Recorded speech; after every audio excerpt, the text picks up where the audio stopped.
Welcome to Still City News. Today, Coach Tomlin had his Tuesday press conference that he has every week that everyone anticipates.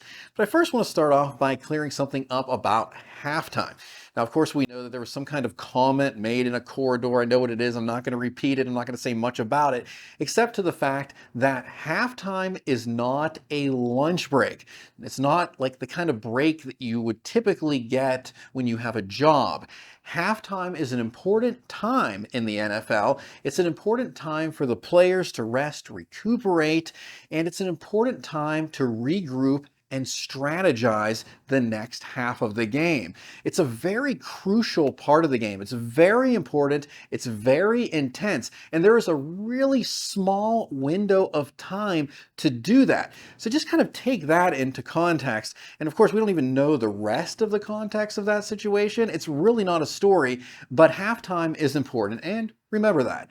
Now, Coach Tomlin spoke about the George Pickens comment also that was caught on camera during the game, and this is what he had to say. I'd rather say woe than sick 'em. I want a guy that wants to be a significant part of what it is that we do. Now, the appropriate and professional and mature way to express that, we're growing and working on, and we will continue.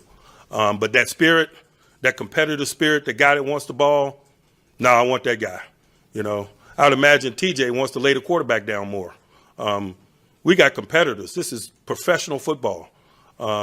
These guys know that they have to deliver. And so for a guy that wants to do that, I'm not going to make that a negative, no matter how silly I think the commentary is or people talking about him expressing frustrations and stuff and trying to make it a negative storyline. I laugh at that. Again, that's one of the reasons why we're continually progressing, because we're capable of tuning that BS out. In this group, they come to work every day.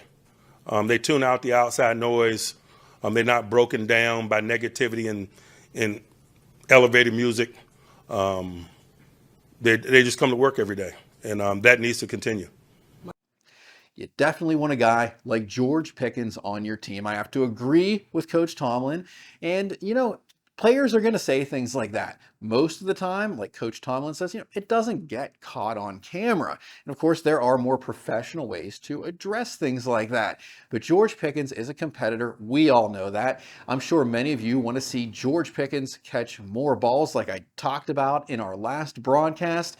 And I expect we're going to see that coming up this Sunday against the Baltimore Ravens. And Coach Tomlin also talked about the narrow road ahead. It's a very narrow road. There's not much room for error going forward, especially if the Pittsburgh Steelers want to get a chance to play in the playoffs, which is a very difficult thing. We're talking about winning just about every game going forward, if not all of the games going forward. I didn't even look at the statistics yet. I didn't look at what all the other teams are going to. There are a lot of factors that have to fall into place for the Pittsburgh Steelers to make the playoffs. Is it possible? What do you think? Do you think the Steelers still have a chance to make it to the playoffs if they continue a winning streak? Let us know in the comments below, and thank you for watching Still City News. If you want up-to-date Pittsburgh Steelers news, information, talk, and analysis, you can subscribe right here to our YouTube channel. It does mean a lot to us. We really appreciate it, and hit that bell if you want notifications.